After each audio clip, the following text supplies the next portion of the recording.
muka surat 175, pengajaran yang ke-13.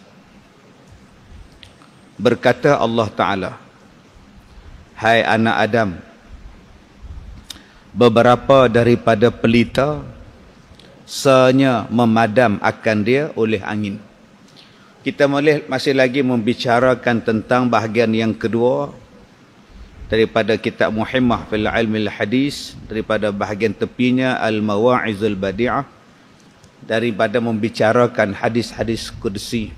Allah Subhanahu wa taala berkata, hai anak Adam, beberapa daripada pelita senyap memadamkan dia oleh angin. Pelita adalah sesuatu yang menerangkan. Siraj, pelita juga. Allah Ta'ala sebut dalam Quran sirajam munira, cahaya pelita yang terang benderang, disebut sebagai matahari, siraj. Begitu juga kalau kita faham tentang cahaya. Allah Ta'ala sebut di dalam Al-Quran, Allah Ta'ala menggambarkan cahaya di atas cahaya, nurun ala nur, cahaya di atas cahaya. Malah ada ayat Al-Quran yang menggambarkan Nabi Muhammad itu adalah cahaya. Ya, Allah lah yang menurunkan, Allah lah yang mengutuskan cahayanya sebagai hambanya. Dan kitabnya, Nabi Muhammad digambarkan sebagai cahaya. Sebab ada orang kata, mana ada Nur Muhammad. Dulu kan ada orang duk selawat Nur Muhammad sallallahu, dulu-dulu kan. Dulu-dulu orang duk selawat. Kemudian orang kata apa ada sebut Nur Muhammad ni. Rupanya ada ayat dalam Quran, Allah Ta'ala menyebut Nabi Muhammad itu sebagai cahayanya. Nabi Muhammad tu adalah cahaya daripada Allah. Baik, balik kepada kita punya ni, apa nama, hadis qudsi ni.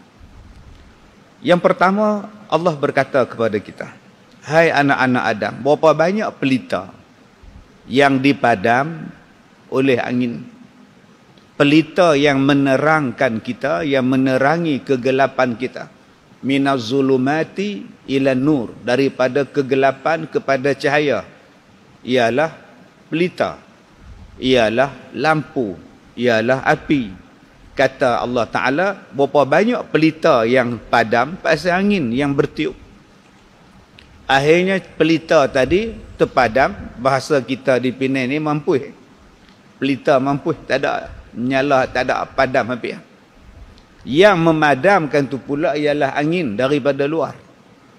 Gambaran dia apa? Gambaran dia bahawa berapa banyak orang yang menyampaikan ilmu, berapa banyak majlis ilmu, berapa banyak program keagamaan hari ini jadi padam.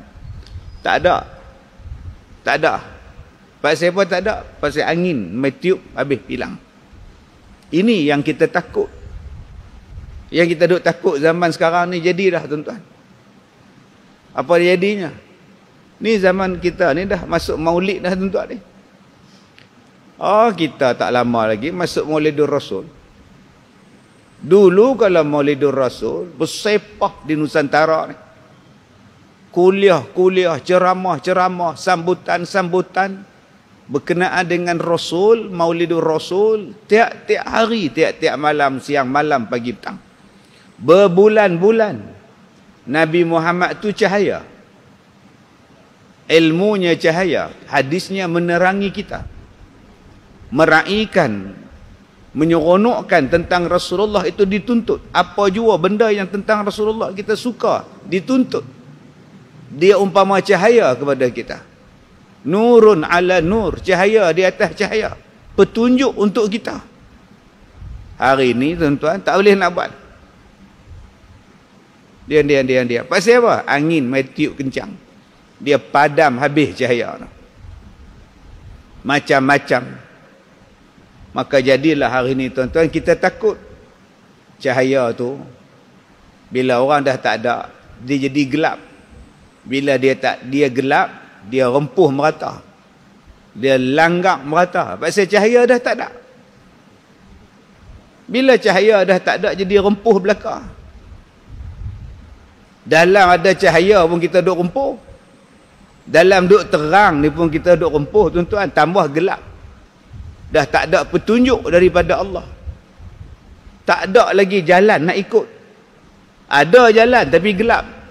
Orang kita sebut menonong. Tapi menonong kok suka dia. Ini dia tuan-tuan. Sebab itu Nabi sebut di akhir zaman cahaya ni dia akan jadi macam bara api. Islam jadi macam bara api, kal qabidi alal jamri. Macam bara api saja tuan-tuan. Kalau kau tak selamatkan bara api tu, kau gelap. Kalau kau tak kutip bara api ni, api tu terpadam. Kau tak boleh nak menyala, kau tak boleh nampak cahaya, kau akan jadi gelap, kau akan jadi kelam. Sebab tu kata Rasulullah, di akhir zaman orang terpaksa ambil bara api tu, pegang dengan tapak tangan. Terbakar ke tapak tangan, melepuh ke tapak tangan, rosak tapak tangan dia pun tak apa. Janji dia selamatkan bara api yang mana daripada api ni nanti nak jadi pelita, dia nak jadi lampu, dia nak menerangi. Soalan dia, berapa ramai yang sanggup nak main tempuh, main nak pegang bara api tu? Siapa yang nak pegang? Hang pegang, hang pedih. Hang pegang, hang terbakar. Sekali lagi hang pegang benda tu, jatuh takut, jatuh sakit. Tapi kalau hang tak pegang bara api tu, hang akan jadi gelap. Mudah-mudahan kita termasuklah dalam golongan yang duk pegang bara api. Terpaksa. Sekali dia persamaan 1000 tak dua je. Tu dia bara api dia. Saya kena tindakan ustaz. Tu dia yang Nabi nak sebut di akhir zaman. Kamu pegang Islam, kamu cuba amalkan Islam, duk amal sunnah Nabi, kamu sakit. Tapi kalau kita tak amal, kalau kita tak ambil, kalau kita tak genggam, kalau kita tak kutip, tak pertahankan kuat-kuat, api tu jatuh atas tanah, habis tak? Dia terpadam, lepas tu tak boleh. Yang ni, tuan-tuan yang dirahmati Allah, Nabi sebut bada'al Islam ghariban wa sayaudu kama bada'a ghariban fatuba lil ghuraba. Di akhir zaman Islam ni akan jadi dagang. Jadi dagang ni terpencil, orang tak suka, jadi pelik. Jadi pelik, tuan-tuan, jadi orang tak suka. Di akhir zaman ni Islam bermula dalam keadaan pelik, dalam keadaan dagang, dalam keadaan orang tak suka, jadi macam-macam. Dan kata Rasulullah, di akhir zaman akan jadi balik macam awal.